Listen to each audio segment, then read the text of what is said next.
Welcome.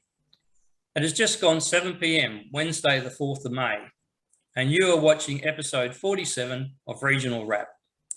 Regional Wrap, providing an insight on the issues affecting regional Australia and giving a voice to regional residents. My name is Bill Bates, and joining me on this episode, the inputs and expertise of IPCC Working Group 3, Climate Change, the Fight Back, is my guest, Professor Peter Newman.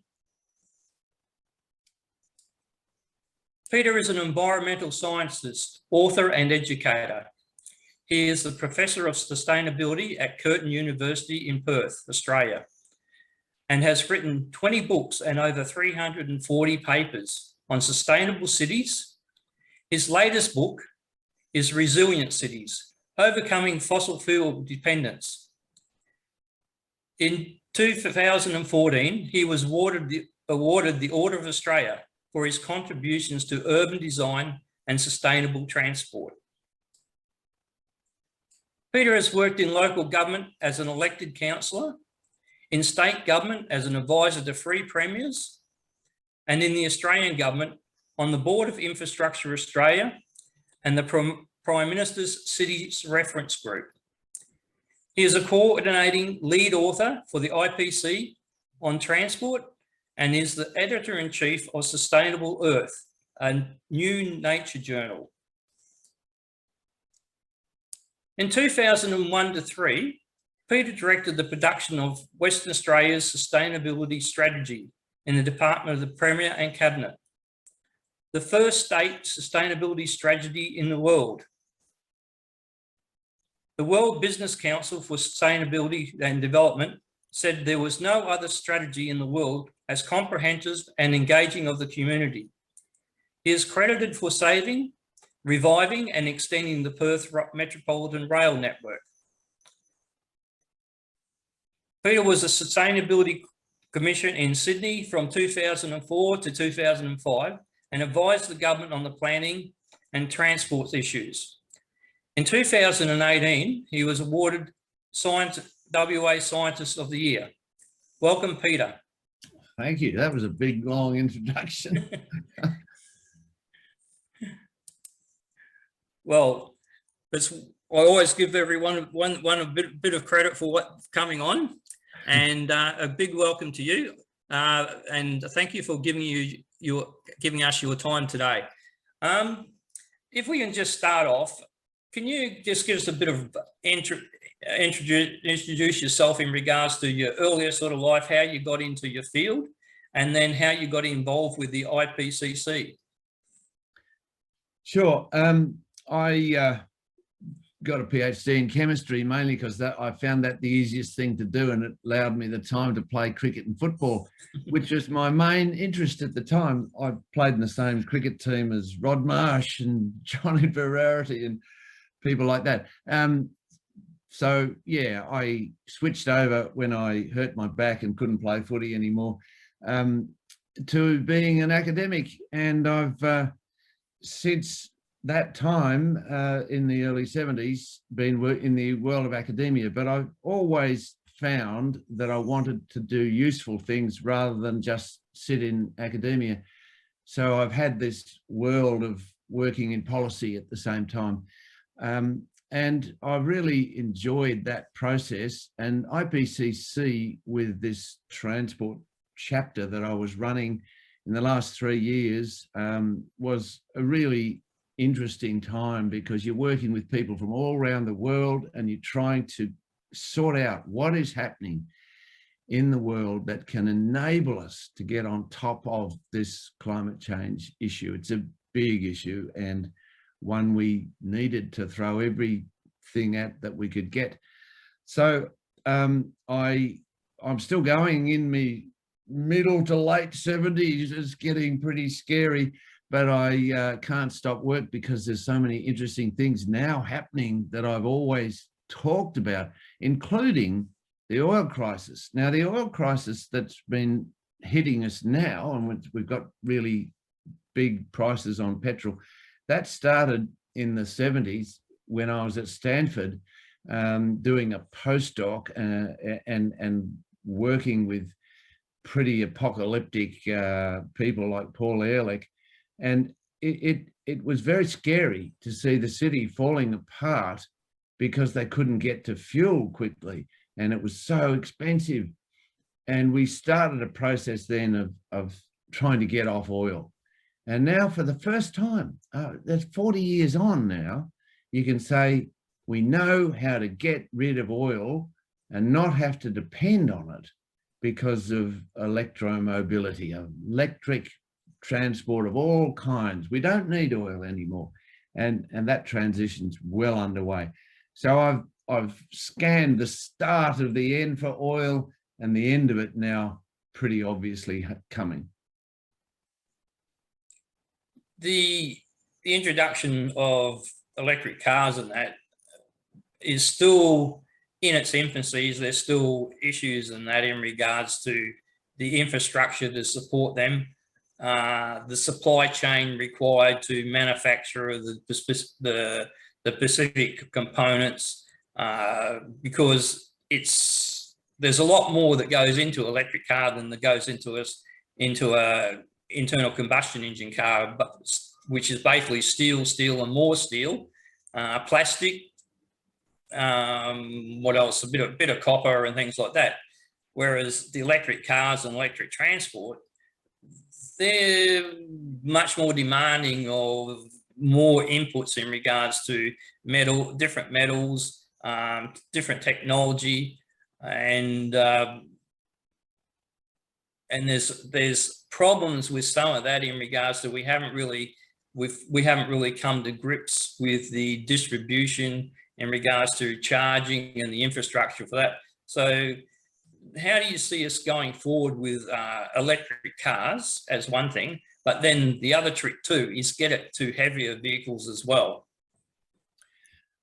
Well, there's a lot in that question, and what I'd like to do is share my screen and just show you a few slides that will help me work through that, if you don't mind.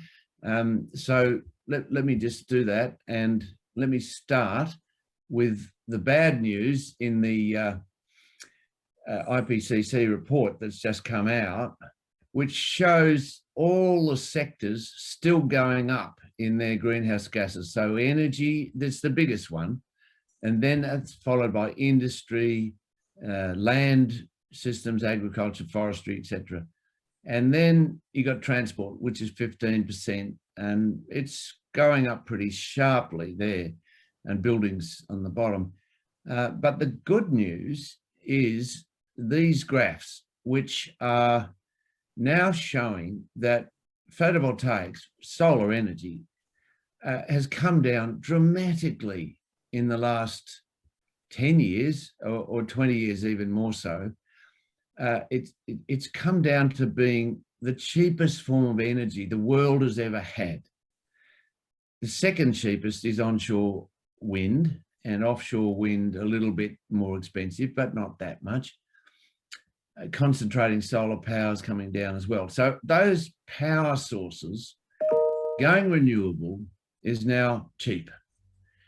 But then you've got batteries and electric vehicles. Now, the major component of cost in electric vehicles in the past has been batteries. You can see this dramatic drop. It's following the same path as solar. And so underneath it, you've got the growth that's happening.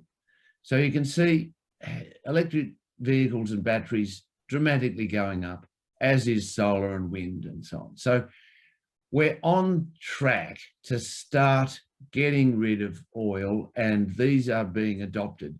Now, I have to say that all of the literature points to this being a dramatically good exercise with very few other downsides to it. In fact, electric vehicles, whenever anyone gets one of any kind, they see that it is not only efficient in you plug in and it costs nothing to run, or $1 a day if you have to pay for it through the power system, and it's so attractive as a form of mobility. So we have the best option now to transfer over into this. Now, what you raised were some issues about the electric vehicles themselves. They basically are a shell with a big battery. They have regenerative braking systems, which have come out of electric rail, and they work very effectively to make them very cheap.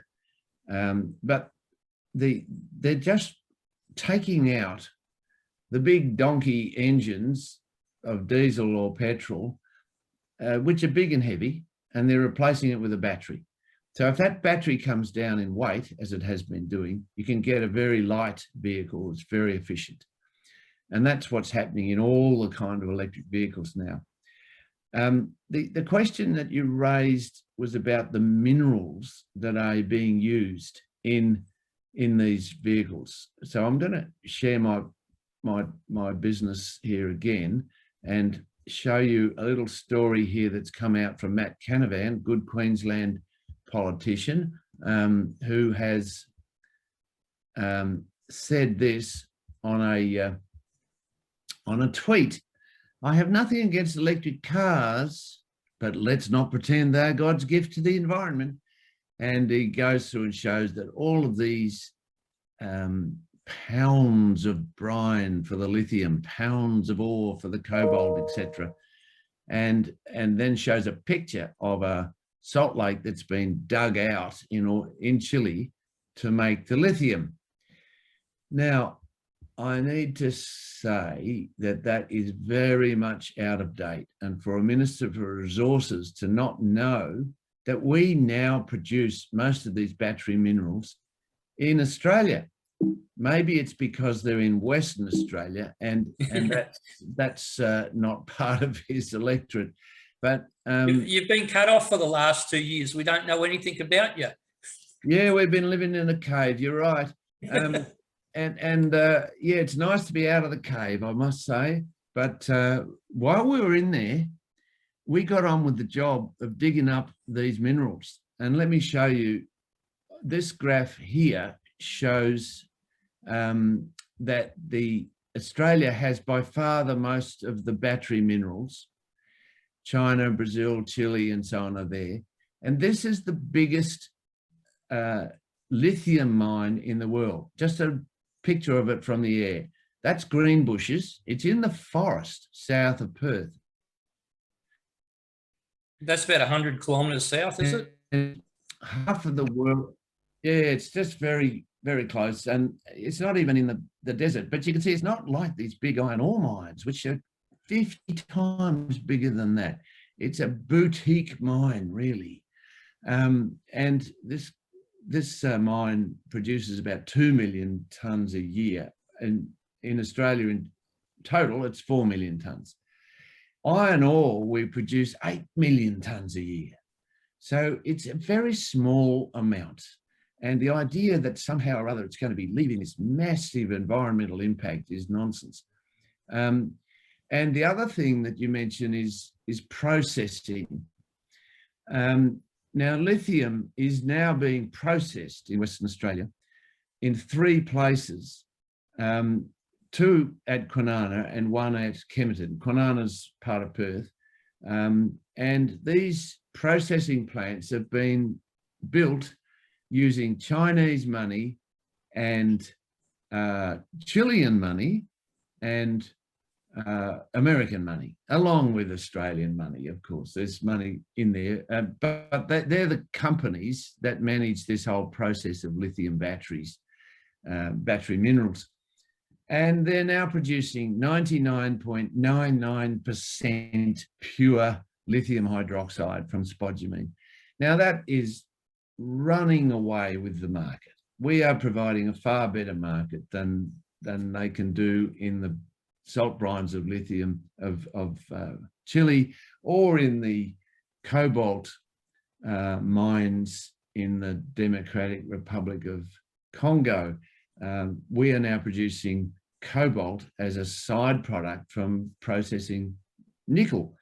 So look, we've got a lot of exposed crust in Western Australia. It's pretty dry and out there and not too far from the crust. And we've got an ancient landscape, and that enables us to get to these minerals. So in the regions of Western Australia, we're going to look after the world's supplies of battery minerals. You don't need to worry about that. There's plenty of it, and there's 8 new mines that have started doing it, and all kinds of new ones. So there's money to be made in these minerals, and especially in the processing, and we will do that for the world, and we'll also do pretty well out of it ourselves.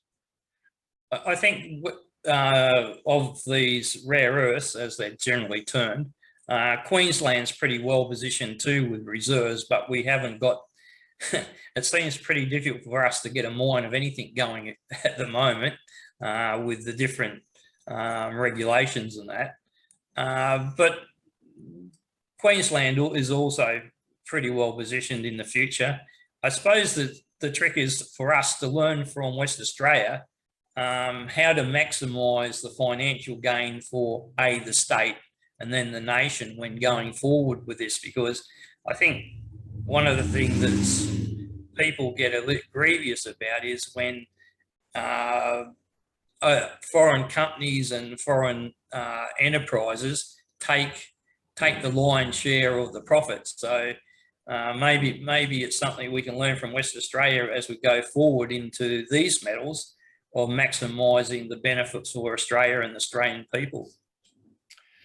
Yeah, well, Twiggy Forrest has done pretty well at bringing Australian money into the mining industry, and he's competing well with the big BHP and Rio in iron ore. He's also getting into the big next thing, which is hydrogen, out in the regions. It's a big regional exercise, and it requires some interesting, again, regulatory approval processes, and also getting the money to develop these rather large sites. Mike Cannon-Brooks is a good Australian who's investing in it as well. And Twiggy's been investing in Gladstone, where he wants to produce the hydrolyzers that will be splitting the water in order to make the hydrogen. So yeah, he's already been to Queensland to have a chat about that and setting that up. So look, I'm not an expert on where all these things are happening, but I've been trying to keep up with it. And there's a lot of new money going into the regions of Western Australia and Queensland, and some in Northern Territory as well. They tend to be northern, and they tend to be about solar, wind power, battery minerals, and rare earths. They're a different thing to the battery minerals. They are very small, rare things that have names like neodymium and praseodymium and so on. But they're all part of the battery minerals and also solar. So they're all needed, and they will be needed long into the future as this new economy emerges. But the regions are not going to be left behind in this new economy.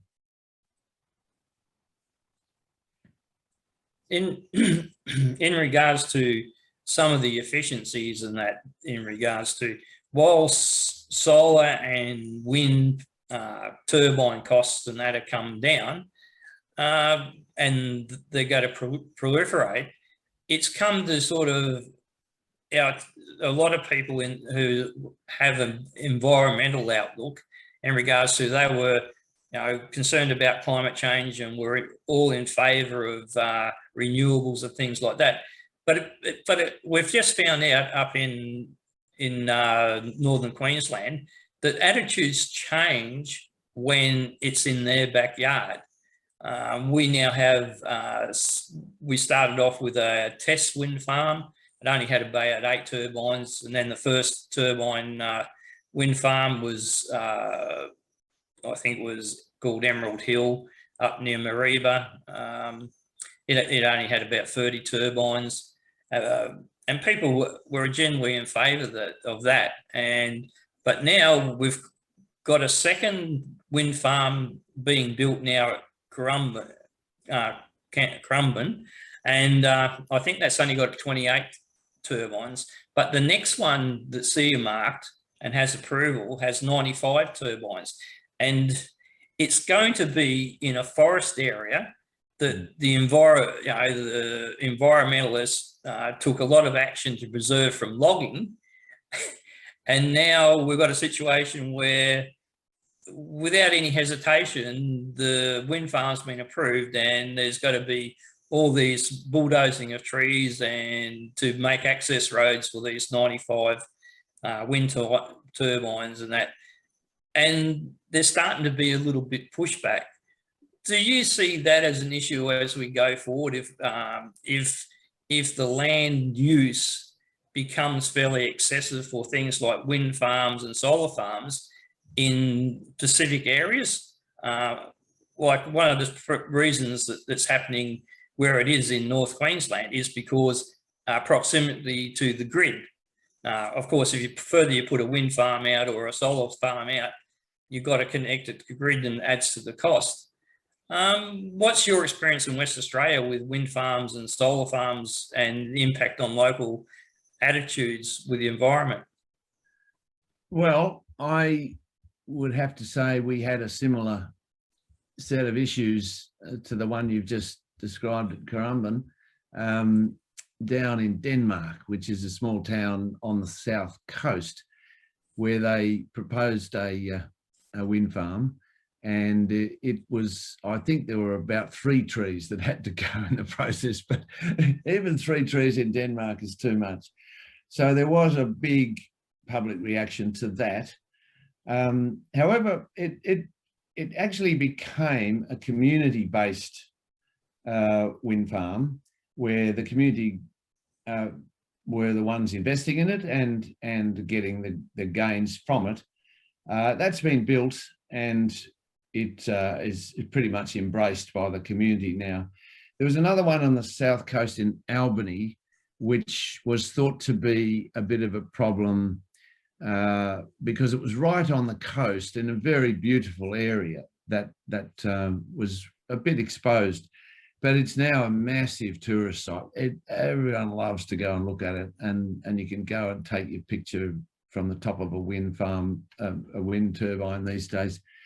So both of them worked that through, but there was genuine issues about the environment. But let me show a much bigger issue for me. And this again needs me to share my screen. And this is out in the desert, where we're talking about the world's biggest solar and battery project being put together by Sun Cable, and that's Mike Cannon-Brooks and Andrew Forrest. Now you look at that.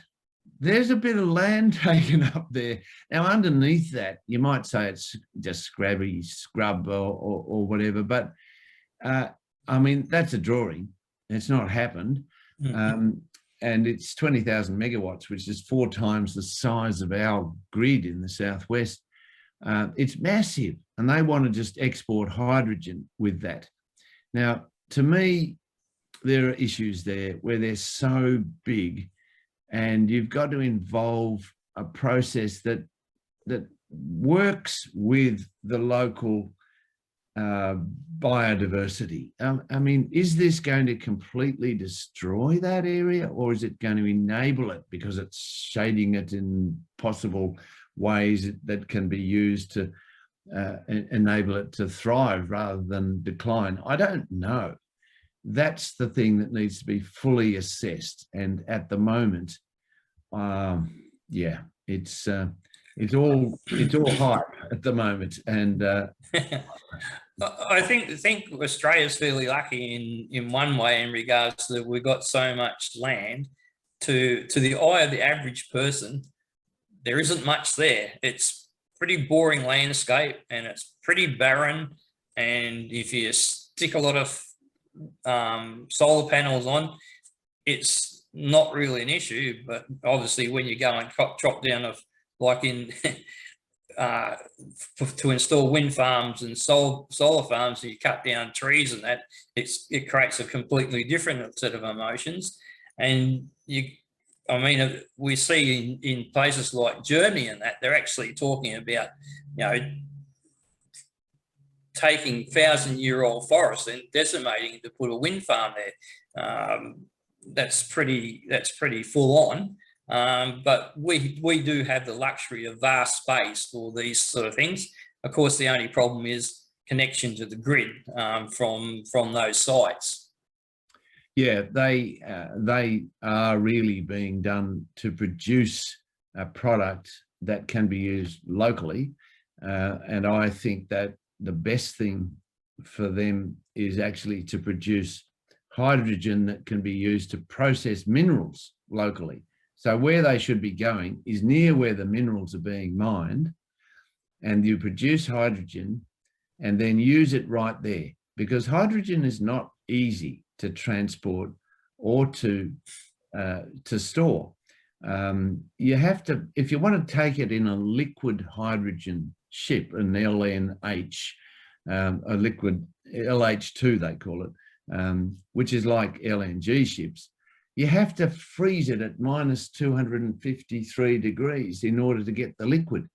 It's just incredible amount of energy wasted, and very difficult to keep it. So I think it's going to become very expensive if we're just going to export it. So the thing to do is what you were saying, we should be processing our minerals there. So getting hydrogen, getting these big, massive farms and just exporting the hydrogen, I just think it's a bit silly. We've got to be a bit clever about it and make regional employment, make reasonable sized wind and solar farms that are not going to impact on the local environment and going to create jobs processing the local minerals. I think the other thing is with hydrogen, and there's still a lot of debate out there. There's grey hydrogen, there's blue hydrogen, and there's green hydrogen. Now, grey hydrogen, from my understanding, is just stripping natural gas back to pulling out the hydrogen, and then of course it releases a lot of carbon dioxide, so you've got to sequester that. So it's not a very practical process. The next process is blue hydrogen, and that's basically using our potable water. And I think Townsville's on this track where they're going to use potable water from our region, where our water security isn't the greatest at times, especially down Townsville, and break that down to produce the hydrogen and release the oxygen. And for every kilogram of hydrogen, you've got to destroy basically 9 litres of water. So it becomes a bit of an issue whether you got to, all right, we've got to build this dam and we've got to get in more water, but then we've got to take that potable water and we've got to give it to the hydrogen industry to basically blow up and just leave us with oxygen and send hydrogen overseas, where the hydrogen will reconvert with oxygen, give them 9 litres of water back. It becomes a bit of debate. And then, of course, the next one is green hydrogen, where they actually desalinate the water, which is another massive energy consumer, and they can either do the same thing, is produce the straight hydrogen and freeze it and send it in vessels, or there's another process where they convert it to ammonia and ship it as ammonia in a liquid form, which is still another process where you use up energy. And of course, when you get to the other side of the world, well, you've got to break it down again to the hydrogen and nitrogen again to separate it. So it's a lot of process to get to ship people's this benefit to other people. Yep. It doesn't seem overly economic to me that we're going to make a lot of money out of it if we've got to go through all those processes. And to the IPCC, if you see our report, we raised most of those questions and we analysed them. And one of the conclusions we come to is that green hydrogen, of course, is the only thing that you can really seriously imagine from here on. And that green hydrogen needs to be done near to where minerals are mined, because that's where you will process all agricultural products produced. And then you've got a reasonable economic, and you're not wasting the energy production process. Now, what you mostly said to me there was going to talk yourself out of the hydrogen industry for a lot of Queensland, unless they can resolve that pretty quickly, because it seemed to be something you can do anywhere. Well, you've got to be a bit cleverer about it. And for example, the mining industry in Western Australia, and you'll find this in parts of Queensland as well, they actually have a water problem. There's too much water in the mines because there's a lot of groundwater in our area. The cyclones come and dump their water, all goes underground. So the groundwater's there, and it's pretty much clean water. It's not salty. So you've got a water problem of how to get rid of it. So there's the water supply for your green hydrogen. And you just need some space to put down your PVs, throw up a few wind turbines, and you can then turn that water into hydrogen using that power. The hydrogen's then there right next to where you've produced your ore, and you can create a new set of industries about green steel or green nickel or green lithium or green aluminium, whatever.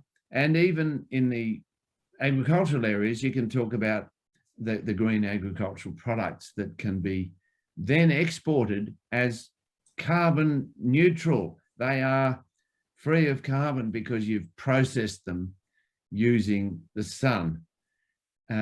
Sunshine is going to sell, not just because of the Sunshine State being something that is a nice place to get a tan like you've got, Bill, but the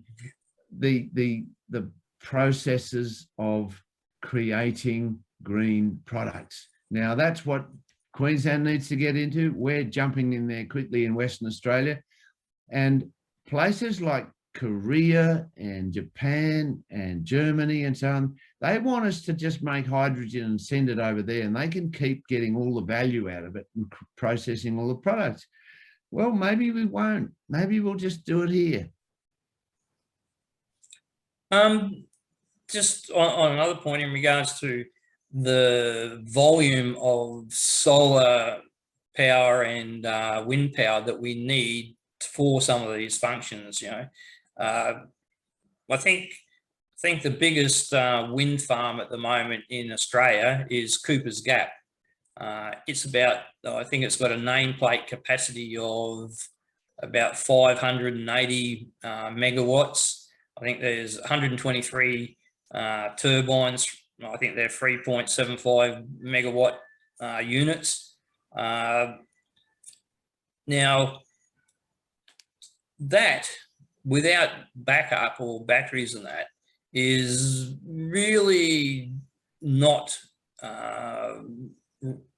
going to deliver anywhere near the nameplate capacity. So we need to back it up with batteries or whatever. Do you see on the national grid over here, we've got about 40 needs for about at peak power, around about 40 gigawatts. In your assessments with the IPCC in regards to renewables and that, do they sort of have an overall vision of how many wind farms and solar farms that they need to replace just the baseload power that's currently used in a country or whatever, versus what the additional needs are going to be once you go to electric cars?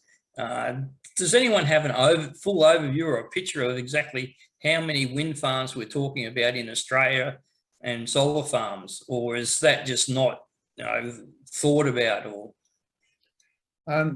well, you've said IPCC and Australia there. The way IPCC works is to get the overall global perspective. So those figures that I showed you to start with were global, and they do show how we need to increase the renewables in total, and they'll break that down into solar and wind and hydro based on the trends that they see happening and the costs that are now available. So solar is growing fastest, wind second, and hydro comes in third now. But it's all of those figures show the way in which the production can shift. What they then do is, in the chapter on energy, you'll get the discussion about how each country gets to do that mix in their way, and how they are working out that combination of renewables, batteries, and storage of other kinds, whether it's hydro storage in the grid, because grids are storage in themselves, and the growing opportunity created by electric vehicles, because they've got very big batteries in them and they could be plugged in and providing storage. So we talk about that in our chapter as well, where we show that the vehicle to grid battery storage is a rapidly growing part of that story. So each place then needs to create their own strategy, whether it's far north Queensland, which will be off the grid, or the national electricity grid, which goes up and down the east coast and out to South Australia, but doesn't come our way. Our grid is different. It's isolated. It's only 5,000 megawatts, and it's rapidly going to renewables. So we have, on some days, 80 to 90% solar that's being generated into the system. So we are being forced into getting more of the storage capacity and more of the opportunities to integrate new forms of storage into that.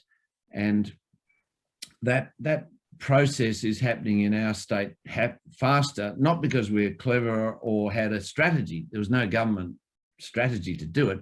It's happened because people have bought the solar, and they continue to. We're buying 1 megawatt a day that's going into the system. So it's very, very rapidly changing. And lots of demonstrations about how to get community batteries and all that sort of thing.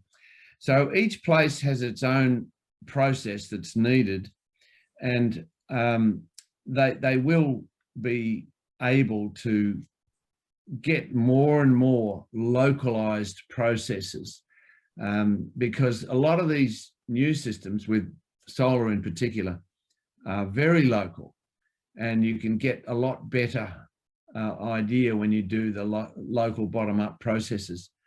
Now, the Climate Council has some good material on that, and the Greens' new policy that just came out in the last few days on getting rid of coal, oil and gas, or whatever it's called, powering the future, it looks at things by state. And I hadn't seen that in any of the other material that's been provided. The Labor Party modelling is done just on the NEM, the National Electricity Grid, and that looks at how that transition can go into 2030, 43% reduction of what's needed in solar and wind and batteries and so on. So they're increasingly getting more sophisticated in that.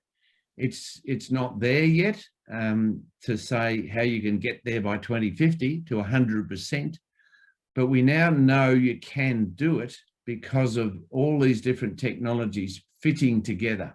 But how you fit it together in each area, that's a different story.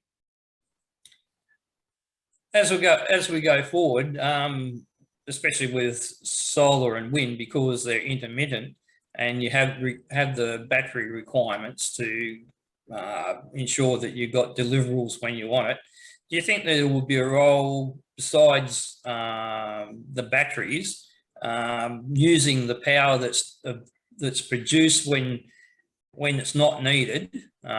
Because if you put all these solar and wind farms in, and at various times they're at peak, there's a lot of power you just don't need. So that's the time to harvest. There's a limitation in regards to how much battery storage you can get, in regards to you will overprice yourself if you try to,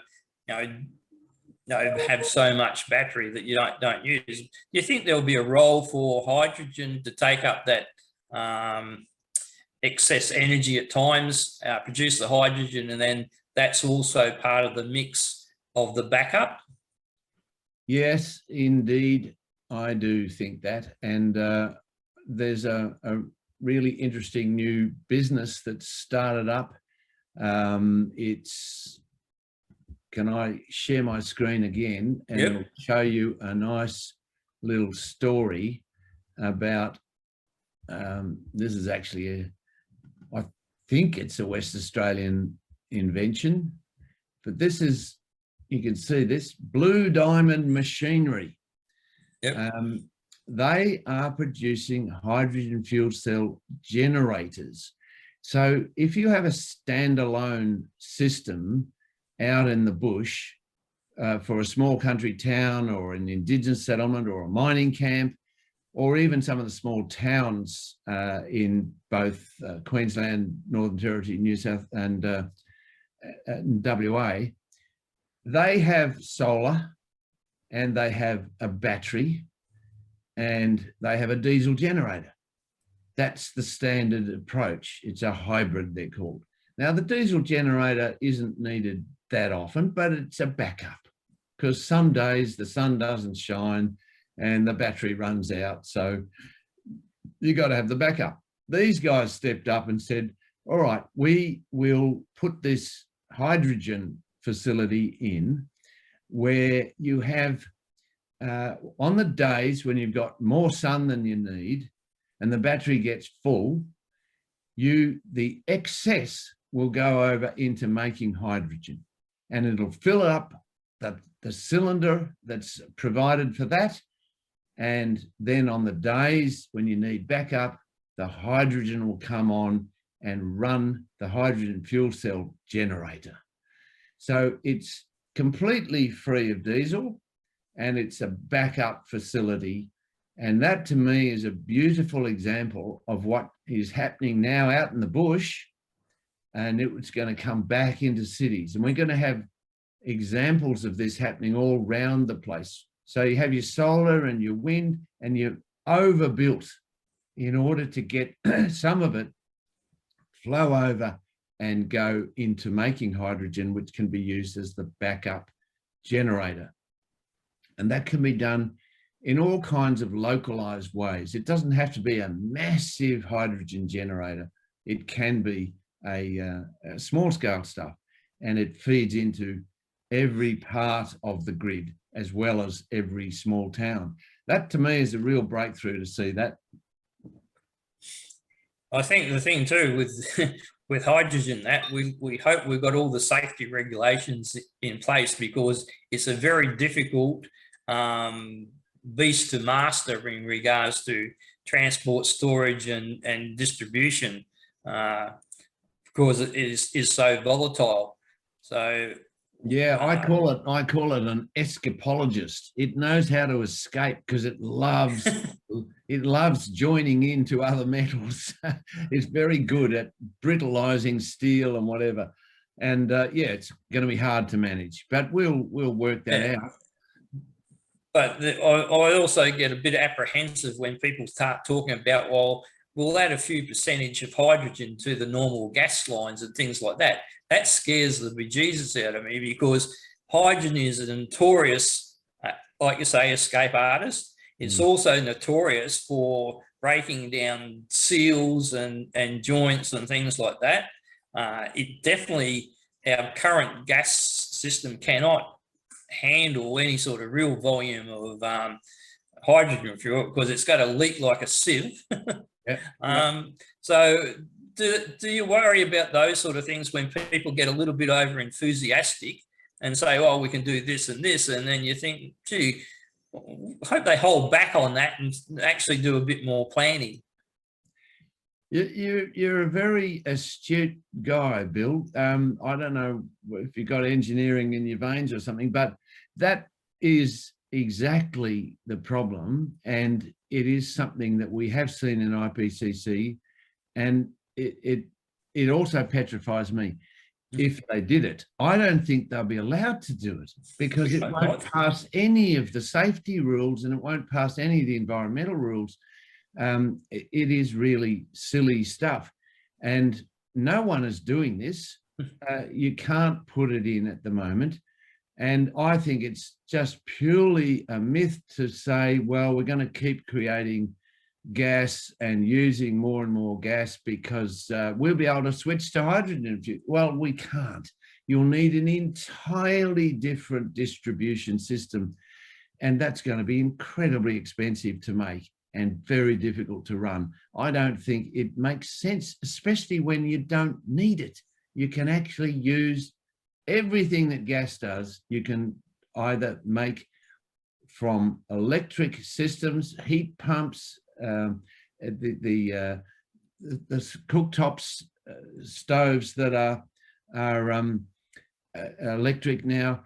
All of this in the house is not needed. We've cut off our gas. We had a big ceremony when we did it. It is not needed. It is needed in industry. So industry will need to be able to make hydrogen and use it right where they make it. And that, to me, is the only thing. Putting it into big gas lines, you're absolutely right. It's silly. But the problem is people do talk about it, and people with, some credentials sort of thing, so that's a bit worrying. The other thing is too, although we want to go off fossil fuels, there's some things we probably can't really go without in regards to going to the future, because unless we know how to make volumes of fertilizer from something else, natural gas seems to be a major contributor to making urea and things like that. It's a major component for making plastics that is basically essential. We can't get away without plastics in some form. Do you see some of the downsides with dropping away from fossil fuels too quickly, that we sort of create this problem where it becomes too expensive to extract fossil fuels for just one purpose if there's no use for the other byproducts? Because fossil industry also gives us things like tar and bitumen and all those sort of things. Where's the role for these things, or do you envisage some sort of replacement for bitumen on the roads, or all the different plastics, or fertilizers? How are we going to sort of get those components? Yeah, that's the next generation of clever people, and I get involved in teaching them, and they're all wanting to get out and show you how that can be done. Now, there will be a transition. You're absolutely right about that. And some fossil fuels are going to last longer than others because they are needed until we get those breakthroughs. But there's no doubt in my mind that the things we've got now, and the solar, wind, battery, electric vehicle combination, is able to get rid of probably 80% of fossil fuel use around the world. 80% is a very good start. And they're cheap, they're easy. You can go down to Bunnings and get most of that stuff, or the showrooms. But the things that you raise, like urea, look, there are businesses now being built that will make hydrogen-based urea, green hydrogen. You make your green hydrogen and you add nitrogen from the atmosphere, and you can get a urea quite simply. It's the chemistry, the physics, the engineering of it is not that hard, but it's not yet mass production. So the costs will be a little higher, but not much higher. And the investors I've talked to about making green urea at Collie and Bunbury, where they're putting these plants in, they're pretty good, and they will be able to export that urea to or sell to farmers who want to have a green wheat crop, and they've got their solar on the rooftop, and they've got their green tractors because they're all electric feeding off that, and they've got their urea and other fertilizers that are green. So they'll be able to scoop the market and say, we are producing this product, and it is 100% carbon emissions free. That's got a good marketing tool. Farmers aren't silly, are they? They'll be able to tap into that quickly, and the entrepreneurs who are making green urea can see that.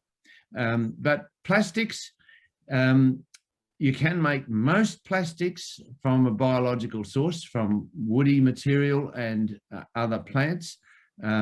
They aren't cost effective at the moment, but they will be as we get more and more clever at doing that. It is just a bunch of carbon in polymers. Carbon in polymers is what nature makes. That's how they make structures in trees and flowers and so on. So it is possible. The asphalt and even concrete, we can make green concrete now by using a series of magnesium chemicals that are dug up, and fly ash. Fly ash is a waste product from coal mining. They're gone. There's masses of that around, though. They're in big, deep holes. We've got enough for 50 years of making concrete to replace what we're doing now. And that can be, so it's called Collie-crete. They're going to make it at Collie, and they're going to also make it in other regional areas where they've got people who want to join in and would take the fly ash and add to it local materials. You can crush glass and put that in and make concrete. So there are clever things happening which will be good for regions, and it will replace some of those things that at the moment we don't have replacements for. Moving forward, I mean, all right, the developed world, the Western world, we're sort of embracing all this sort of stuff, and we're still got a lot of things to do, from infrastructure for recharging stations or whichever way we go.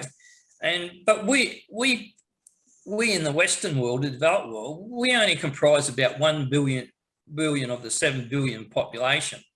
Now, how are we going to get this out to those other 6 billion people in a economical way, in a timely manner? Or are we going to continue to, like the World Monetary Fund is sort of making it hard for Africa to invest in fossil fuels because it wants to go to renewables? But how are we going to get the nearly 1 billion people of Africa out of poverty with renewables in any sort of time scale you can imagine, compared to we're nowhere near there yet ourselves? Good question, and I think we try to address this in our IPCC report as well. It's very important that there is global solutions, not just for the wealthy. Leapfrogging is the word I like, and that's in our report. Leapfrogging is where a technology jumps over and doesn't need to go through all the other phases that poorer people have thought they were going to have to do to get wealthy. For example, smartphones. Now, in much of Africa, they didn't have telephones at all, let alone mobile phones. But the smartphone came along, and it was so rapidly cost effective and did so many things that people could use in rural areas.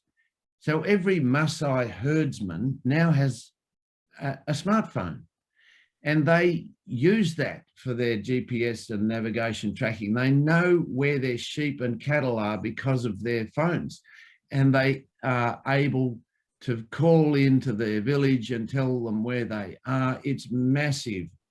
And that kind of thing took off. It happened in a 5-year process, far quicker than anyone realized. It was extraordinary. Now, that 5-year process can happen with solar, with batteries, and with electric vehicles, because they are rapidly becoming so cheap and so effective that they'll want to take it on. Now, I've got a few quick examples. The boda is an electric bike that's taking off in Africa.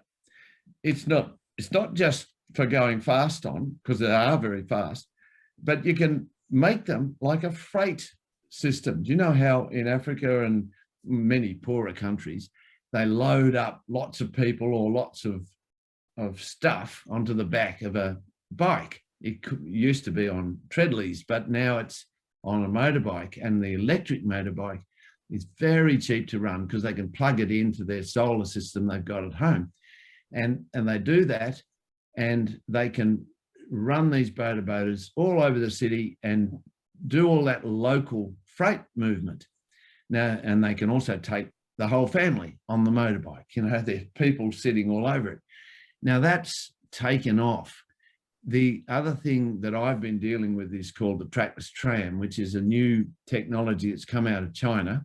By the way, China rapidly changed in its electrification of their transport, as well as solar and wind. They are leading in the rapidity of adopting these things. They're not laggards at all. And they produced the Trackless Tram, which is a kind of light rail, but a tenth of the cost, because it runs on the road. It's got rubber wheels, but that's the only thing other than that makes it like a bus. It has batteries on the roof, and it's got lots of autonomous technology in it that makes it very smart to run. Now Bulawayo in Zimbabwe is looking at how to do that as a way to bring not just a proper public transport system to their city, but also solar into their grid, because they want to, and they'll pay for it. At each of the stations, they'll have a solar recharge system, and that will bring solar into their new grid. So that's leapfrogging. That's the kind of thing that will happen and take off, because it is cheap to do. And the World Bank, the IMF, the new green fund from the UN that is set up to try and help with these transitions, they will recognise what is a very quick and easy way to leapfrog into the future, and they will help fund it.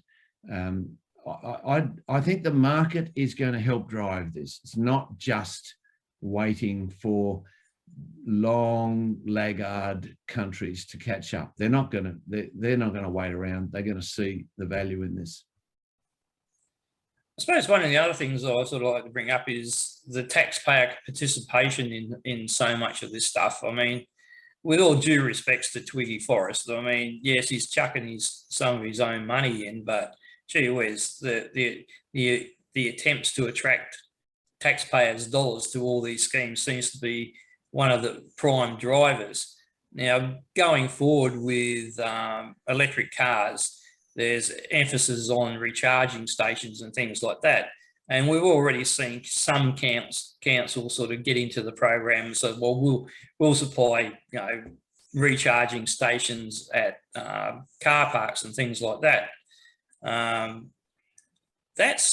That can be a big cost on ratepayers.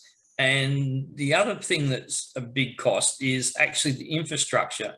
I'm not sure if I suppose you are aware, but a fast charging station of eight outlets, if you want to set one up somewhere, So to on the highway or whatever, so you can vehicles going to Sydney or Melbourne can pull in at a Macca's and a rest stop and recharge their vehicles. And that an 8-bay recharging station needs a 500 megawatt substation because of the power requirements and things like that. That's a large cost. So they'd have to recoup that. In regards to recharges at home, if you're just doing the slow charge, most houses would have to have an upgrade to at least 150 amp circuit. And if you've got a fast charge, you've got to come up to a 100 amp circuit. So all these little costs are out there, and it's sort of something I don't know if everyone sort of got across yet in regards to the total little items that are going to add up as they go forward, and who pays for it. Yeah, and who pays for it? I think it's governments are being very careful about this, and you'd have to say one thing about being a little slow in Australia on electric vehicles is we haven't spent a lot on subsidising it, and certainly on solar we didn't do much in terms of subsidising that, whereas places like Germany and Norway and so on, they put massive amounts of money into subsidising the start of solar and wind and also electric vehicles in Norway. I would say that the key things of solar, wind, batteries, electric vehicles don't need much help from government. They really don't. They are going to look after themselves, and the markets for them. Tritium in Queensland is, a massive, fantastic business, and it's selling all around the world, and they're bringing the price of fast charging down very rapidly because it's a very clever technology. That technology is what we're buying in Western Australia,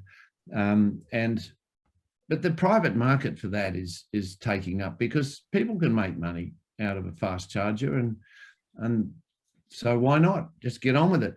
You don't need to do massive subsidies to make that happen. Hydrogen's a different story, and Twiggy's mostly getting in on the hydrogen money because they do need to set up demonstrations that are quite difficult. So there's a bit of money needed from government to actually set up these demonstrations, and they're in regions as well. But that's actually quite small compared to the overall benefits we can get from just taking a market approach to those new technologies. We can do that and get on very significantly decarbonising our economy. I think the other thing is not so much the go slow, but the government keeping out of the equation allows us to get to the best product that much quicker, because we've had the discussion about hybrids and this, and then really the seemingly big way that we're going to go is basically based on what Tesla's doing and things like that. So the market is the best thing that can actually make the best decisions to move forward. And sometimes the government sort of trying to back a winner is sometimes detrimental to the marketplace going forward in a much more professional and financially sound-based proposition. Yep, I agree. And there's a lot of money being chucked around in the last few months. There must be an election on sometime, and a lot of that's been done in the name of green things and climate change, and not necessarily helpful. But that's politics, and it's not the best side of politics as far as I'm concerned.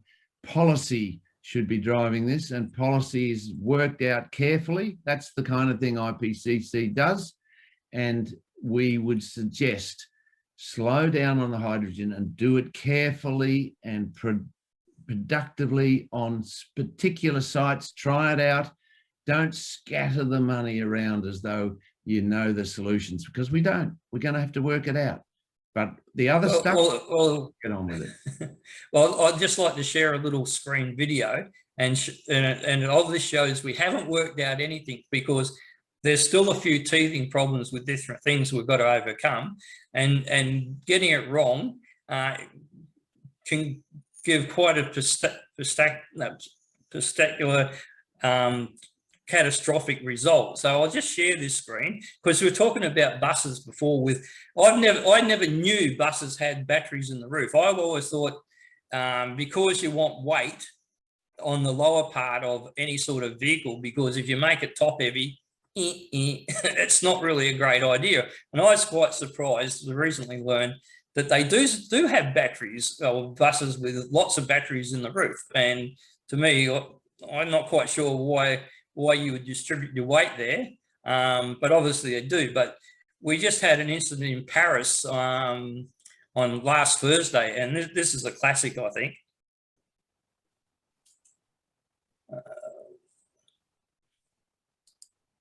Share. This is Paris. I think it was last Thursday, of a bus, and this is the first time I knew that buses had their batteries on the roof. and it's quite a dramatic scenario that's being played out. And it's quite frightening in regards to what's happening there. But they were lucky that there was no deaths, because no one was on the vehicle.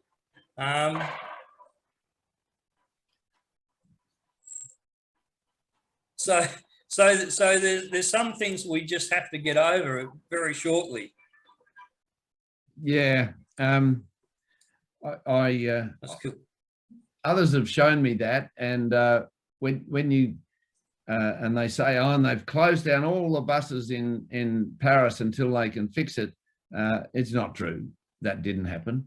But there's even some doubt as to whether that actually happened, because it's amazing what goes around on social media these days. But yeah, look, it's scary stuff when anything like that happens, and I would worry about hydrogen in that regard. The lithium-ion batteries in the past have been a problem with fire, but the new ones, lithium-ion phosphate batteries, don't explode. So they've got to get round and get the new batteries. As far as I can see, that's their problem.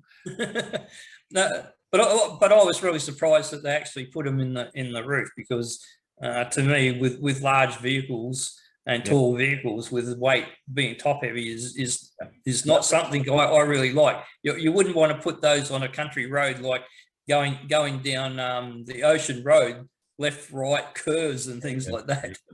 Well, they're a lot lighter these days. They're not lead acid batteries anymore. They're about a tenth of the weight of those batteries.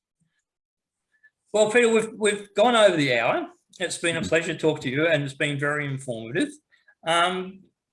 If you'd like to come back sometime later and just pick a current topic that you're dealing with in particular in your field of sustainability, maybe just a narrower field, just maybe on city living, sustainable living in the future, and how we're going to go about it, be great. If you could just stay on the air for a little bit, I'll wind up the show. But is there anything you'd like to add just before you go? I think there's a lot going to happen in the land side of things in terms of carbon offsets, because in the interim, we're going to have to buy these offsets, and lots of planting is going to be going on that has to last for 100 years, and it's going to be putting carbon back into the soil and so on. And there is good examples of that and bad examples of that. And I wouldn't mind talking through some of that and how Indigenous people are getting involved in that sort of thing, as well as biodiversity specialists, and how that's developing. It's called regenerative agriculture and regenerative landscaping. So you know, this is a new area, and I think that's going to grow as well. Okay, that's probably a good topic that we'll come back to in the near future. As I said, it's been a pleasure having you on. I hope you enjoyed the experience. And I'll just wind up now and introduce next week's show. But if you can just stay there, we'll have a little chat after. Good. If you have enjoyed tonight's show, please like, share, and subscribe to our Facebook page. Also, subscribe to our YouTube channel. Next week, I'll be talking to Professor David Crowley. Now, Professor David Crowley has been with the IPCC for a number of assessments going back to the 90s. He's also was chief scientist at the Climate Research Centre for the CSIRO, and he'll be talking about, we'll just be having a conversation on climate change in general, all the pros and cons, the arguments in regards to the skeptic, little bit of the skeptic's position, and all the information that overrides that as we go forward. And of course, he's basically back onto the science side, which is the working group one area. So please join me next Wednesday for that show. Thank you.